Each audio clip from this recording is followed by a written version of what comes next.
Welcome back to another episode of Holistic Aficionado. I'm your host, Rick, here with my co-host, CJ, and we're here to give you tips, insights, and ideas on living your best holistic life. Now, we really want you guys to gain something from our guest today. Listen to the way that he thinks and the way that he goes about making his business decisions and just the decisions in his life all around. We want you guys to learn something from him, be able to implement it into your own life. We also ask you guys to please leave us feedback so that we can give you guys even better information and get even better guests on our podcast. So without further ado, Rick will introduce our guest today. Today's guest is Tanner Wideman. Tanner is a young entrepreneur who started a fitness men's program, basically called the Barbarian Body. And the Barbarian Body specializes in at-home workouts, weight loss, muscle growth, and dieting.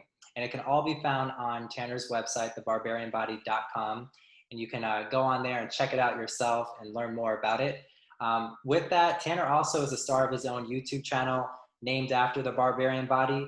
It's been really successful, and on it, he features original content, content related to fitness education, of course, and follow along workouts. And I'm excited to have Tanner on the show today because he is a fitness guru. He started a business that he was passionate about, and we want to definitely have people inspired by that story and learn about what it takes to break into the fitness industry. And that's what Tanner offers today as he talks to us. And we're excited to go into it with you guys. So without further ado, let's get into it. So we're glad to have you on today, Tanner. How are you doing today? I'm doing great, Rick. Thank you so much for having me. I'm excited to get into this. Absolutely. Well, the obvious question that we have is, we always want to know, how did you get started with this passion, this idea with the Barbarian Body? Where did that come from? Barbarian Body started probably about 7 to 8 years ago as an idea or a concept. I always believe that everybody has like one thing they're really good at. Fortunately, I was able to find my thing that I was good at, which was fitness. So I've always known I'm never going to be able to have a job. I've never been able to hold down a job because it's just the most torturous thing in my mind to be building somebody else's dream. So I had to combine the thing I was best at, the thing I had skills, with that knowledge of knowing I'm not going to be able to work for anybody, put them together, and then obviously you get a fitness business. It started out initially as not such of a clear, concise image. The brand was originally called Fit Fast. I kind of fumbled around with it, and I decided I need to come up with an image, a brand, a logo design that meshes with who I am as a person. And I had to come up with, a couple of different characters. And that's when I decided that Barbarian Body would be the perfect, kind of resemblance of myself, something that resembles me. And so I decided to create Barbarian Body to put out the content that I would have been looking for all those years ago when I was beginning my fitness journey. That's not too complicated, that's not ridiculously sciencey, and is extremely applicable that you can begin immediately and then start to see results. When did you start working out? I started working out probably, I think it was exactly about 11 years of age. It wasn't serious or anything. The only thing I was doing was pretty much just push-ups, sit-ups, chin-ups, and I think maybe some light dumbbell curls. It's honestly a good thing to start off with push-ups and pull-ups in the calisthenics, because that's how I started too. And I think just getting that mind-muscle connection just helps with starting lifting weights. So it's definitely a cool thing to start, is just kind of get into the mindset of being able to feel your muscles a little bit more. Because I feel like with so many people or kids, when they first start, they jump straight into the weights, and then they kind of learn bad form how that starts. So it's kind of smart to be able to learn how to actually contract your muscles and before you actually start lifting weights. So what kind of advice could you give to those younger people starting? Would you tell them to just start hopping to the weights, or start maybe with some little push-ups and pull-ups or something like that? Yeah, develop the initial skills is what you were saying there. Learn how to use your own body. You don't need to be doing incredible exercises like the dragonfly or, Superman planks or, crazy calisthenic movements, but simple basic stuff like the push-ups, the sit-ups, the chin-ups, things that you can do at home right now without putting a barrier to entry. A lot of younger guys, they don't really have money. I mean, unless they're getting an allowance or, you know, they don't have the money to go out and afford those dumbbells. And so that's an instant obstacle that you have that's going to stop you from starting today. So yeah, to start, super simple, remove any obstacles, remove any excuses. Absolutely. Can you tell us about your fitness programs? Like, give us a little bit more detail of what sort of process you walk your clients through as they join. Yeah. So all of the programs can actually be accessed in an application that is entirely like Netflix. I mean, the platform looks the exact same. So I've got all different types of programs in there. We got programs for body weight, programs with just dumbbells. We've got gym programs for building muscle, gym programs for losing fat and getting shredded. We've got different types of programs that are all in there. So as soon as you join, which you can try free for 7 days, I'm sure we'll include a link somewhere here, thebarbarianbody.com, you can actually choose which program is going to be the one that's most applicable for you. Most of my followers, they enjoy the dumbbell follow along workouts where you put up the video that's already inside of our all access application, the Netflix style one. And all you have to do is just simply grab a simple pair of dumbbells and follow along and do the workouts with me. We've got the exact days laid out. So for day 1, do this workout. Day 1, do this workout right after. Day 2. So it's all laid out incredibly simply. There's really no thinking required. And if you want to combine a couple of the different programs together, then you can go ahead and do so. So it's really just pick and choose what you want. Try to find the one that fits best with you based on your goals, based on what equipment you have, and then go from there. I kind of want to take a step back a bit when you started this whole YouTube thing. Like when you made your first YouTube video, how old were you? And were you thinking in your head that you wanted it to get to a certain point? Or were you just like, I really like fitness, I'm going to start posting videos to teach people how to work out? Like, where did that come about? Yeah, I'd always known for years before I was going to make the videos that it was going to be a part of me. And it was a weird obstacle thinking about it because nobody's just generally comfortable with creating a video, filming it, putting it out, and promoting it. So I had to overcome that, and that took me a little while. But my first video that I put out, I was probably 22 or 23. And when I put that first video out, I kind of still felt weird for like the first year of doing it. So I never really had a goal at that initial point. But probably closer to the end of that first year, I think about month 8, month 9, I said once on my Snapchat that I want to hit a goal of 1 million subscribers. I said that and I'm like, yeah, I don't know about that. But look at us now, 750,000 subscribers. I'm pretty damn sure I'm going to be able to hit that before the end of the year. So that was the initial starting point. So just kind of playing off of that, where does your passion for fitness come from? So when I was playing sports growing up at recess, we'd always be playing football. So the younger guys would have to play against the older guys. For some reason, we always structured it as that. And I did not like losing to the older guys. I didn't like losing to anybody. So I had to come up with the best strategy to go ahead and, give myself an advantage. And to do so, I figured was to start lifting weights and to start running. That was the simple process that I did. I found it. I started to really like it. And it just kind of stuck with me after that. Seems like it gets a lot of people into working out is just starting the sports, and then you kind of work out for the sport because you want to, be better at the sport, and then you kind of start seeing the progression of your body, and you kind of get addicted to the growth of your body, and then that can lead to big anorexia too. Absolutely. Yeah. When you get people starting to notice it and they're starting to mention it to you, that's just a positive affirmation or a positive I'm not sure if I'm choosing the word here, but when somebody says it, it just makes you want to start saying, okay, so this is actually working and I'm going to start committing to it. Also, the same way that everybody else has as well. It's just a feeling of not totally liking your physique, coming from a place of discomfort or uncomfort with your physique and wanting to change it. It's that moment when you look into a mirror and you're like, yeah, I don't know if I like this. Or if you take your shirt off, you're not entirely confident. So it was a combination of those things that really helped to spark that movement and me taking that action. Yeah, I mean, I can totally relate to that because I'm not the biggest guy here, but I've always been slim, but I've always had some level of physical activity I was involved with. So I would say I'm pretty healthy, but my goal, and the reason that I stumbled upon your videos, it was actually at the height of the pandemic. You know, I found myself at home, things were at a slower pace. And I said, well, I want to start focusing on myself and making the improvements I've been wanting to get to. And I saw your videos, and usually if I saw someone, you know, as big as you are, I would say, all right, I'm going to go to the next one. But then I said, this guy really gives it his all. Like, he's exhausted by the end of his workouts. He's engaging, charismatic. So I was really hooked. And I think that what's unique about your videos is that they're easy to implement. You know, I can do it from home. I don't have to go to the gym. And it's stuff that I can start as a beginner. Even though I've worked out, you know, like a regular person since I can remember, I do veer off a lot. So I think with the content that you have, it's just been really easy to implement it into my own life.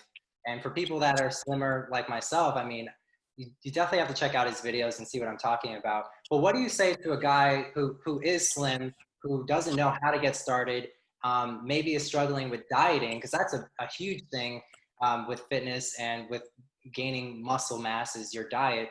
What do you say to someone sort of in that position? So if it's just in terms of diet, the first thing is to keep it simple. Everyone makes this stuff incredibly complicated by initially trying to do, you know, say ketogenic diet or an intermittent fasting diet. And they're effective for some people, but they're quite restrictive and they're really challenging to try and get into initially. So I don't personally do any of that. I eat really, really regularly. If you follow my Instagram at the Barbarian Body, you can see, like, I'm out here eating burgers, fries, I drink alcohol too. So it's not about cutting out all of that bad stuff. Rather, it's about creating, you know, a simple plan that's built on you trying to, obviously it depends on your goal. So if you're a slimmer guy, you're looking to put on muscle mass, but you don't want to get the fat. So you got to create a calorie surplus here. And this is probably the most complex part, but it's incredibly simple. So there's this formula that I like to use. It's called the Harris-Benedict equation, or if you want, you can go and use a calculator online. So you determine your exact calories that you need based on 3 pieces of information: your height, your weight, and your age. After you've put that information in, next thing you're going to be asked is your activity level. Once you have that, boom, there's your calories that you need on a daily basis just for maintenance.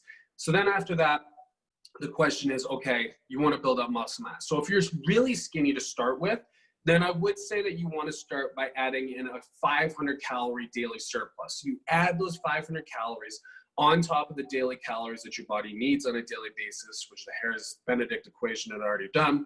And then from there, that's the amount of calories you need every day. And then secondly, you need to get 1 gram of protein per pound of body weight. So if you weigh, let's say, 130 pounds hypothetically, that means in addition to that exact amount of calories, 130 grams of protein. From there, all you need to do is just track your food for the first maybe 1-2 weeks. Try to eat the same things every single day, because when you start to change up your diet, let's say Monday you have, you know, it's just you're changing your diet. Your breakfast is different every day. Your lunch is different every day. Your dinner is different every day. You're eating at different times throughout the day. It's hard to consistently track because it's just, you don't want to be going through your phone on MyFitnessPal all the time. It's annoying. I've tried it. I know lots of people that have tried it, and that's why they don't stick to it. So once you start eating the same things every day and getting to that number that we found out for your exact amount of calories and your exact amount of protein, that's pretty much the easiest way to go about doing it. And then also ensuring cheat meals. Don't let Saturday and Sunday completely erase all of the work that you put on Monday to Friday, because all that work that you've done, you're going to be doing this for the next 3, 4, 5, 6 weeks. Because you're doing such heavy cheat meals, it erases all the work you've done. And now you feel like, okay, well, I feel like nothing is working. I'm constantly stuck in a rut. So it's important that, yes, you can, you know, deviate from your diet a bit, the way that I was saying. I have burgers and fries and I will drink alcohol, but it's not going to be an incredible abundance. So it's about moderation in that sense, keeping it simple, keeping the same foods you're eating every single day. And then the final best advice would be to get rid of the distractions that are in your house if you live on your own. You know, things like ice cream or whatever your craving is, chips. Try to have those out of your house, because the cravings will come. And if the food's there and you're hungry, it's 9 p.m., you're going to eat it. So that's about my best advice for diet. Just keep it as simple as possible. That's my issue too. If I have it in my house, I'm gonna eat it. So Yeah. I can't keep any of that in my house, or I'm just gonna indulge. Because I'm that type of person where it's like I'll have that half or that pint of ice cream or whatever. I was like, oh, I'll just eat a little bit. All right, I'll Yeah, have a little bit more. All right, I'll have a little bit more, and it's gone.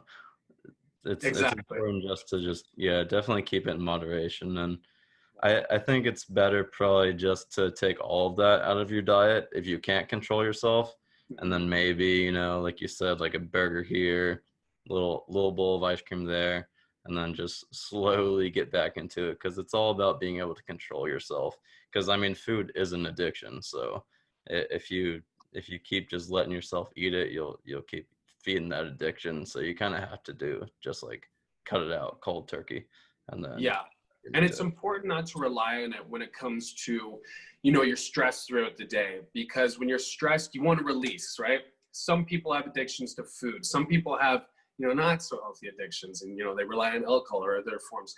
Right. So another way to go about doing that is to alternatively switch that food into an exercise, going out and going for a walk. It sounds ridiculous. It sounds kind of hard. And it's like, well, it's easy for you to say, you've been doing this for years. But once you can make that switch in your head from doing it for a few weeks, it kind of clicks, and you'll start to get much more satisfaction out of the physical activity and using that as your stress relief.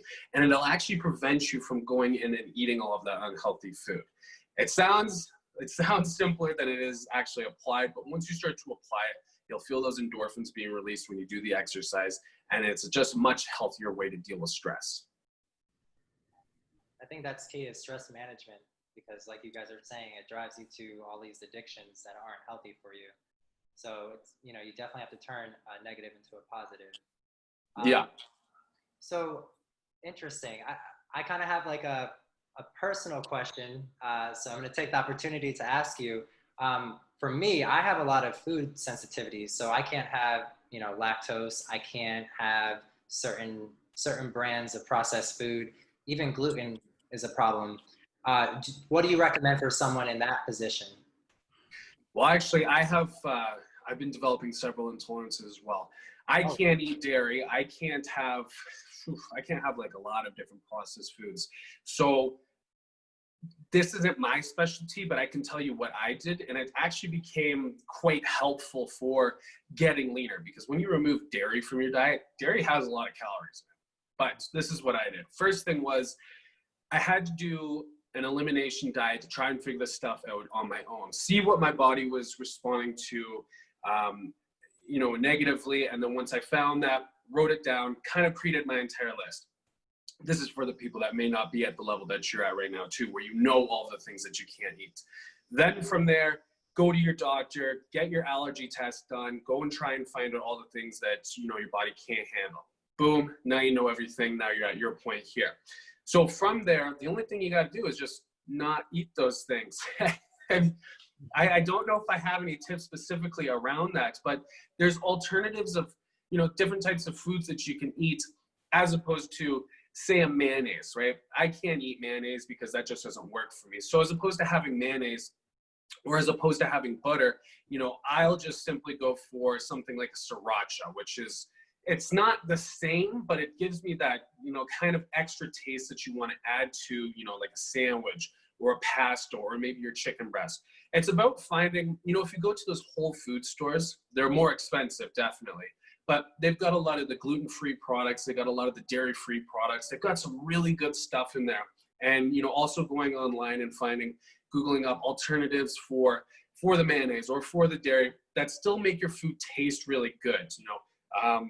Popcorn, for example, is a good one. I can't eat regular buttered popcorn, but if you get the Smart Pop, I think there is still a little bit of dairy in there, but there's a lot less dairy. And the consequence of that is, one, no intolerances are being involved, or just a minute amount. And number two, because there's not, all of that butter, there's a lot less calories. So you can kind of look at the intolerances, or, the foods that you have to avoid as, yeah, it sucks, but it's also extremely effective for people if you do truly avoid them, because it makes getting lean a lot easier if you really follow it. Mm-hmm. And it can be simple if you want it to be simple. I had to just recently, this past year, I got into a new relationship and I gained, that comfort weight, and I got up to like Yeah. 210, which is like pretty heavy for me.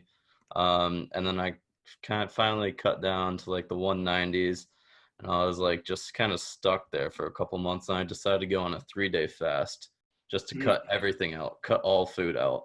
And then I think that kind of helped me a lot get through that little plateau point of wanting to cut down a little bit. And then I kind of implemented more, like I started with healthy foods like veggies and raw foods, and then started implementing and putting back in like dairies and processed carbs and stuff like that. And I found like pastas and those type of processed carbs make me feel like crap. Like they don't just like bloat my stomach, they just like deplete my energy too. So I don't know, that might be a good tip for people that are, trying to lose weight, is just cut out all food. And I know it's a big trend fasting nowadays, but I think there are a lot of benefits to it too. So it could be. That is absolutely true. For doing it for the purpose of reintroducing foods into your diet, it's great because you can start from a clean slate. In your case, you're using it as, a period to kind of, I don't want to use this word detox because it's so buzzworded and so manipulated and twisted in the industry, but it's a good way to clear the slate. Your body hasn't had anything in there. I don't know what the fasting recommendation would be for just that short period of time, but yeah, then you can reintroduce things, and things actually such as pasta. That's a food when I'm going to cut, I remove that from the diet. I love pasta. I think that's my favorite meal ever. But when it comes to trying to lose the weight, it's a monster to try and get around. So yes, I do agree with that. And yeah, the digestion process, when you're digesting it, it requires a lot of energy. So you feel tired and sluggish after eating it too. So when you remove those things, you got much more simpler digestible foods. You feel better. You're running on more energy because it's not, being all used by your gut, and you get leaner as well.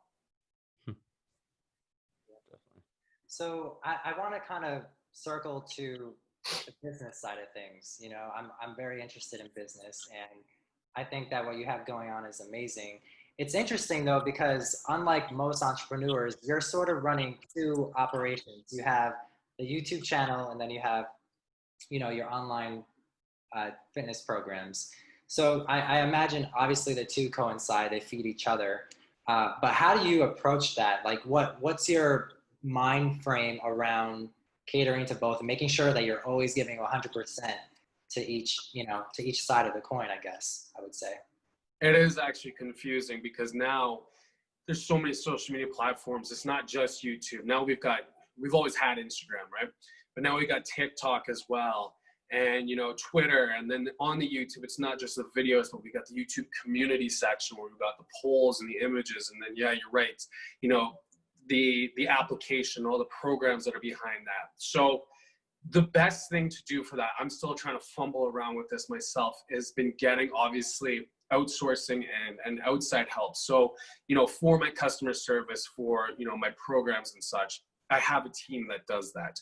Fortunately, this is the same team that's actually developed my app. So it's, for them, it's kind of a one-stop shop. I create the programs, I create the content, I put it in, then I have to add in all these other different systems and programs that can offer, PDFs and the manuals and the workout templates. So having a team for that helped me out immensely. It really brought the quality of my product up significantly as well, because I'm not built for developing code. I can do it a bit, but it's not my forte. So when I get other people to do it, firstly, it comes incredibly. Like, I'm not kidding. This platform looks like entirely like Netflix. I'll be sure to give you guys free copies after this. And that's just something I wouldn't have been able to do. So number one was outsourcing. Number two, outsourcing. When it comes to the editing of the content and doing, things like that, I don't have all the time to be sitting in front of a computer for 5 hours, going frame by frame, doing the jump cuts, adding in text overlays, video B-rolls. So what I do is I hire editors to go ahead and take care of my YouTube videos. And it's tough to find good ones. So you do have to kind of go out there and look. Upwork is a great resource. There's also good companies out there that you can use. So that's what helps me with the YouTube videos and really allows me to have my time to do more content creation. Then also there's repurposing of the videos. So I've got guys that'll actually go and they'll cut up my full YouTube videos, put them into a 60-second clip, post them to my Instagram. Then I can also use that clip and use, reframe everything. Sorry about that.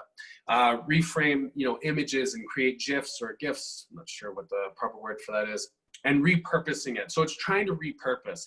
And then when it comes to the TikToks, fortunately, those don't take too long. And, I can just kind of create those right here. And this is probably the most important thing too. If you can, when you get the money to do it, create a studio like I have here where I can just film all this stuff in-house, and then right behind this camera right here is the computer that I go and upload it all.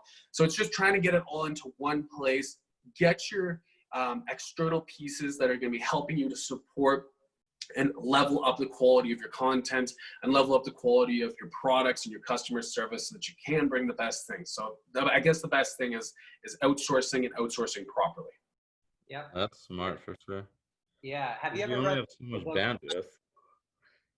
Exactly. There's only so much bandwidth. My brain always is burning out too, and you get obsessed with statistics. So it is definitely a lot. So you definitely need a lot more help. Right. Have you ever read the book, The One Thing by Gary Williams? That's one of my favorite books. Is it Gary Keller? I think it's Gary Keller. That's one of my favorite books. Gary Keller. Yeah. That book about, really has helped me a lot, immensely. I think that is my favorite book, and that has really helped me exactly with that.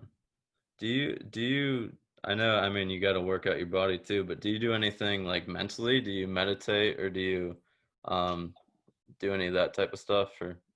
So I've done meditation lots.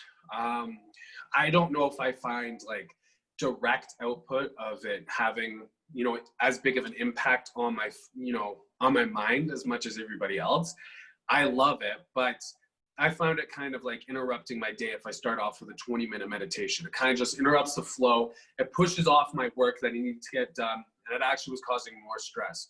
So recently, the things that I've been needing to do in terms of business is one, I mean, this is personally to me, I don't know who else ever has to deal with this.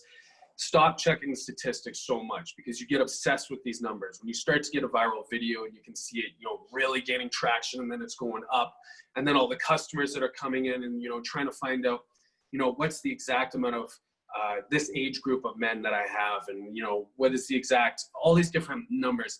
It's to stop checking these statistics so much, because they will burn you all the way out. You'll be wasting a lot of time, and it's just really bad. Secondly, I have this problem too, where I'm pretty sure actually everybody does when they first start creating the content. You're like, you kind of second guessing yourself, and you're constantly checking on like, is it going good? Are my viewers really liking it? And I have to get away from that, because once you start to do that, you start to siphon your ability to create the content, because then you start to worry about perfectionism and being super OCD. And it's like, the intro of this video, I have to nail it, and it has to be the perfect hook right in the very beginning. And I need to say this thing like this, and I need to be dressed like this, and I need to look like this. So it's about not being so meticulous with all these details. I have a tendency to be more OCD with things and to overthink them. So personally for me, it's get away from that overthinking, and actually not drinking too much caffeine too. For some reason, some people can drink like 6-7 glasses or cups of coffee and just motor through the day and not have any problems. If I have more than 2, it causes a lot of overthinking, and it causes me a lot of stress. So by removing caffeinated products, and then also the same way that we were mentioning earlier with the diet, finding things that you are, you're having intolerances to, pulling that out of your diet so your gut isn't, dealing with all this trouble and is burning out and getting stressed. It's just trying to minimize as much stress, minimize as much overthinking. And for me, I guess meditation just didn't work for that. So that was also, pulling that out. And then the final thing is these daily walks. I always recommend it for people that are looking to lose fat, but it's also probably one of the best things for me mentally. I go on 3 every single day, 10 minutes, try not to be on my phone at all, and just try to, let all the thoughts come out of the head, get them out, get me thinking clearly. And those are my best tips for mentally. That's what I do personally. It's a form of meditation, because meditation is just kind of being able to observe your thoughts and be aware of your thoughts. Because so many people nowadays, I mean, it's probably because you are focused throughout your day. You know what steps you need to take. Most people don't. They're just like going straight off of reactivity, what they see on their phone. They see a craving and go eat that or whatever. So Exactly. Maybe it's just because that what steps you need to take throughout the day. You don't see as much benefit of it because you're basically meditating throughout the day, like observing your thoughts. So maybe Yeah, that's a possibility why you haven't seen as much benefit from it. technically that is right. It is more of a, it's more of a unique way of doing it. I guess the custom way that, or the traditional way people do, sitting lotus position, I don't know if it's lotus, but your feet are crossed, and that just didn't work for me. So I guess, yes, in that sense, it is technically like that. It's just, it's a calmer way. I need to be in front of nature. Actually, that'd be the last thing too. Being in nature. It's this thing that, I don't want to use the exact, it's somewhere, some Oriental culture, it's called leaf bathing or green bathing, and you go out into the forest. You just have to walk through it, and it has a mental effect on you. I feel like if I'm not out in the forest, or I'm not in nature for too long, my brain just starts going crazy. So that'd be another way. So that's where the walks are beneficial for that as well. I'm the same way. Yeah, me It's too. funny. That's my form of meditation. Every morning I go for a walk or run, or I go rollerblading, and I just spend that time focused on my surroundings, all the green trees and the birds and whatever's around me. I can't sit down. I can't sit still for a while because I start to have all these racing thoughts, and I'm also a very fidgety person. So I'm glad that you brought that up, because there are people out there who think, oh, well, I can't get the benefits of meditating because I don't actually sit still. But you actually can if you do it a different way, maybe by walking a long distance and just kind of quieting your mind. So that's Exactly. Exactly. Kind of just distracting your subconscious. There's another way that I can't remember who did it. It was either Thomas Edison or it was Beethoven. It was somebody in that time period. And it's not really, it's kind of a meditation. They never classified it as this, but whenever they had trouble, I think it was Mozart or Beethoven, whenever he had trouble trying to come up with his next note or the next, series of notes, what he would do was he would go lay down, or I think he was laying down, and he would throw a ball up in the air and just catch it, throw it, catch it, throw it, catch it. So he could distract his conscious mind by throwing this ball so that the thoughts would stop. And then subconsciously, that's when he'd be able to get the ideas for the next notes to put down. And then, look at him, masterpiece after masterpiece. But I don't know what the exact name, but, that's another unique form of meditation. Mm-hmm. Yeah, I think it's all just trying to get your brain focused, not just having all this cloud of thoughts, because that's where creativity and all that comes from, is being able to stay present and not have all that fogginess of thoughts. And that's, I Yeah. feel like people have that issue nowadays with, I think social media is probably the biggest issue. I mean, you should probably go on social media to know what you're looking for. Like if you want to work out, go to the Barbarian Body's YouTube channel and look up workout videos, but don't just be like scrolling through Instagram and things like that. You just get all of other people's thoughts clouding your mind. So that's Exactly. And it's just really, it gets, the social media is a whole other topic, but yeah, definitely. That one's a really big trap that can get you really stuck up here. And yeah, definitely. Yeah. And speaking of the social media, I know a lot of influencers get a lot of negative comments on their videos. How do you go about working with that? Or do you even get much negative comments on your videos? I used to back in the day. Nowadays, not too much. So again, I try not to read all of the comments. I try to see, what people are saying. So I want to see, what they're looking for. But when it comes to negative comments, last comment I got, somebody was just some trash in my body. And I've been having a tough time with motivation with working out recently. People don't believe that, but yeah, I don't really have much. So when I got that comment, that's good. I run sometimes off of negativity. So for that specific one, that really helped me to continue to work out harder. It's like, oh, okay, this part of my body is, I'm going to work out to improve that. But, if it's just somebody trying to trash me in the comments, sometimes I might reply because it's just them being dumb and they missed something, and I can just clearly, just point it out to them and make them look like an idiot. But no, for the most part, I just have to leave it alone. You just kind of got to let it go. And that's a process that's required a lot of effort to do as well. It's a very unique position to be put in, but for the most part, it's just ignore them and try not to read them, because it can have an effect of it being stuck in your head. And when you film a video, it can have an effect. So yeah, just trying to release them. Yeah. This just came to mind. As the face of your brand, how do you deal with that level of notoriety? And are you prepared to gain even more? Because, you're growing and that's going to happen. So how do you prepare for that? Just speaking about like mental health and all. Mm, um, well, you always got to put it into perspective firstly, because there's people that have huge followings. Like I'm talking like people that are like famous. They can't even go outside, right? Those lives suck. So for me to be complaining about that, it's pathetic. So you always have to put that into perspective. Secondly, you know, it is weird and it's hard sometimes, because when you meet somebody and then they find out that's what you do, you're no longer you as a person, you're that thing that you do now.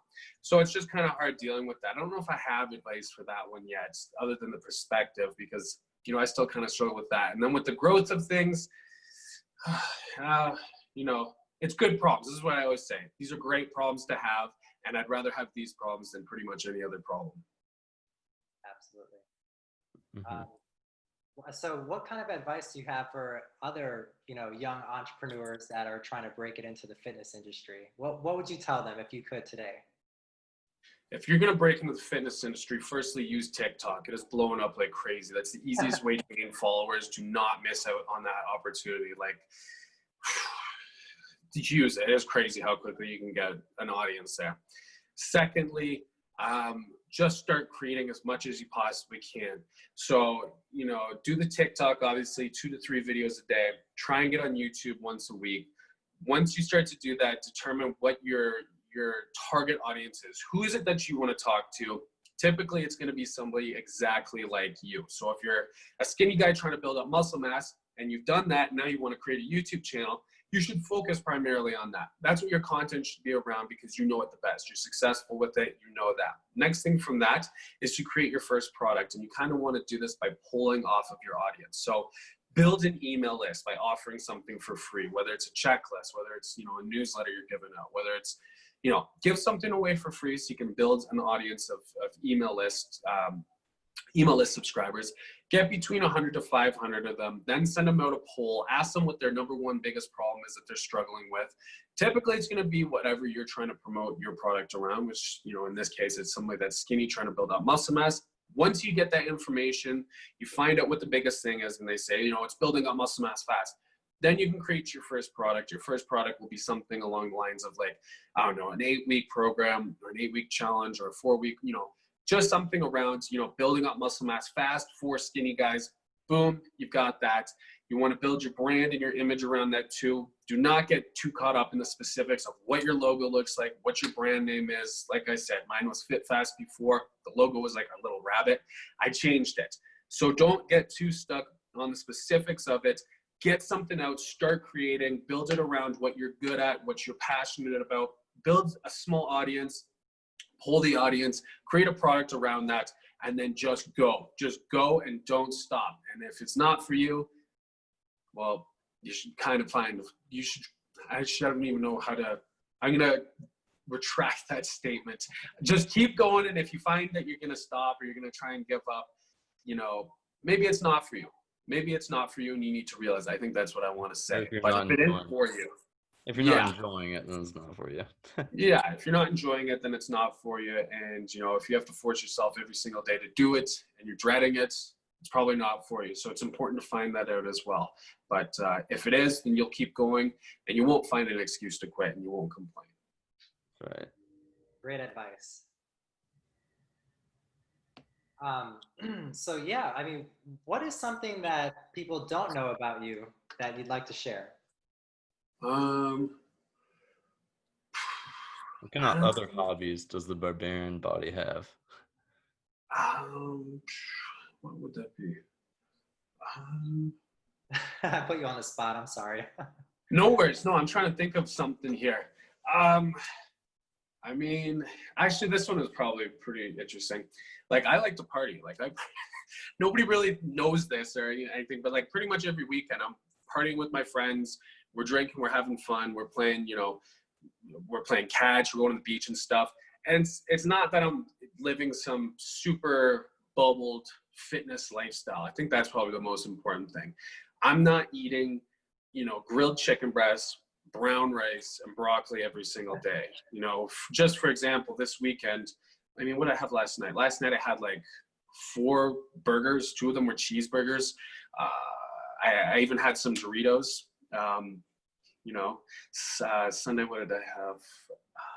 What did I have on Sunday? Sunday, just having a tough time remembering. I think that's the main thing. Like I live like a regular life, like pretty much everybody else. Like I like to socialize with my friends. We go to restaurants. We eat good food. I'm not eating some crazy strict food. I think the main thing is like I live a pretty much normal life to everybody else. I just adhere by some certain rules that have an extremely positive impact on my physique and on my health. I abide by those, and then I allow myself the freedom to go ahead and have fun and socialize just like everybody else. Yeah. So you don't just have to, plan out those 2-a-day workouts and eat chicken and rice every single minute of your life, or only be focused on that to get in shape. Yeah, exactly. It's just, yeah, it's not. And And if it was, it wouldn't be fun. I don't think anybody would want to do it, but yeah, I think it's important for people to know that I do that, and it'll help them not to dread trying to get fit or trying to be in the fitness industry too much. Yeah, definitely.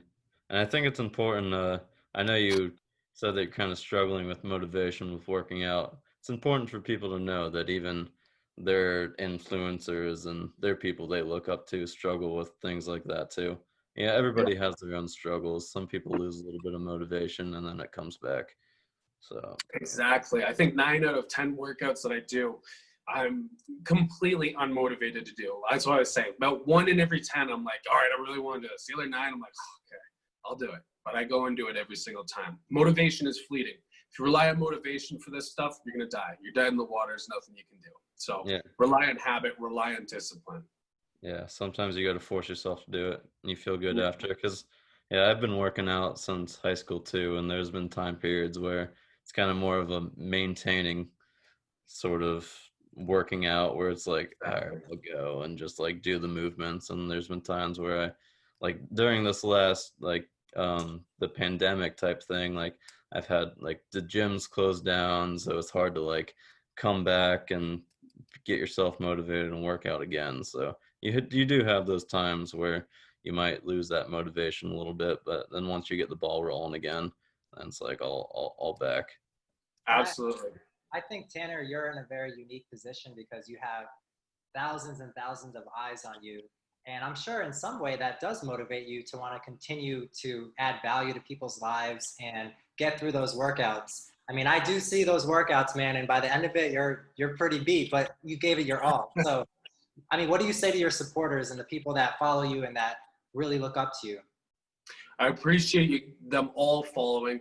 I'm so glad that they love all the workouts and they can die alongside me, or they can metaphorically die, and that they get to feel the same pain that I do, because it's real pain. And I love that, the people appreciate real practical things. And it's not the most complex, over the top fitness stuff in the world, because that wasn't the stuff that I was interested in.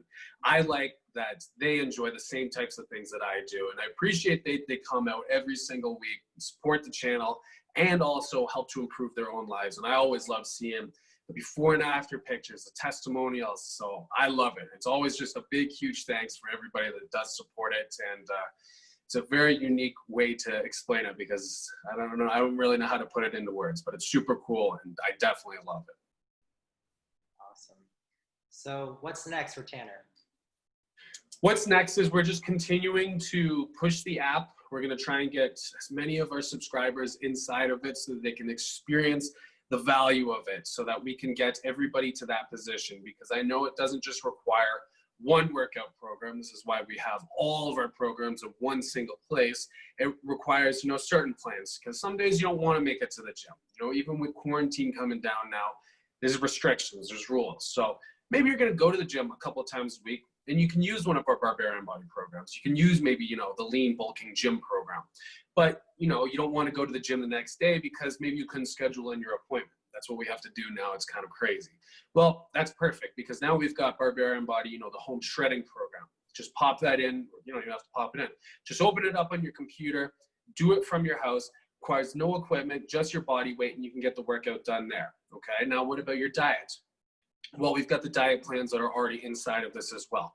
Whether you're looking to cut, whether you're looking for maintenance, whether you're looking to build lean muscle mass, we've got it all. It's essentially just the one-stop shop. So it's just, we're looking to get as many guys in there so that they can take advantage of all the resources in one spot, compared to the way that most guys do it, right? You'll buy one program from one guy and it's like, okay, what do I do after this program? Well, oh, now you got to go and buy their next program. You got to buy their next program, the next program.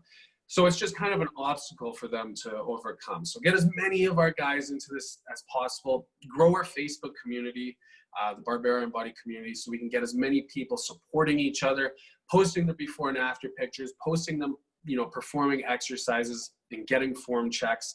And, you know, next would be to get to create more fitness content for the gym, because we've been doing a lot of home fitness content with just body weight and just dumbbells. Now I'm excited to start getting back into the barbells, cable machines.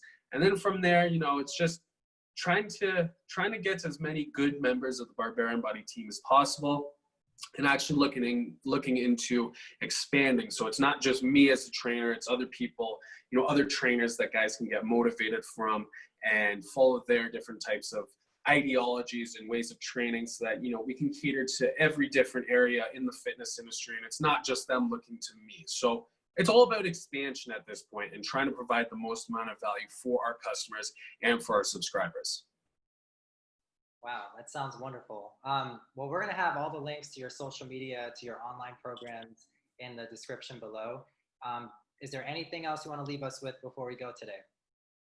I don't think I have anything off the top of the head. I think if anything, try to stick with those home workouts while you can, because when quarantine is fully lifted and we can go to the beaches and we can go out, you don't want to be the guy or the girl that's looking at themselves like, wow, I really missed the boat. You still have opportunities to get that best body that you can right now. If not with Barbarian Body, then with somebody that fits with your personality. However, I would recommend Barbarian Body. So get on those home workouts, get on your diet, and don't let the quarantine 15 turn into the quarantine 25 or 35. Nice, absolutely.